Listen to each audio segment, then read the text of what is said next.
إن استعصت عن الريال سنوات فها هي تخضع للريال، الريال الذي يحقق البطولات ولا يمل، الريال الذي يرفع قيمة البطولات ولا يكل ولا يمل. وفي لحظة رائعة بنزيما لريال مدريد، كامبيوني دي ميرينجي، كامبيوني دي ميرينجي، ريال مدريد بطلا لكأس الكوبا ديل ري.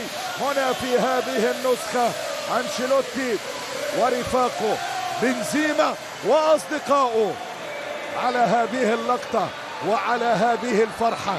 الذهب لا يأخذ إلا الذهب، وريال مدريد من ذهب خالص. هلا مدريد. لن أتحدث كثيرا بل سأقول مبروك لكل المدريدية في كل أرجاء العالم وبالأخص في الشرق الأوسط. هذا بلال علام يحييكم على أمل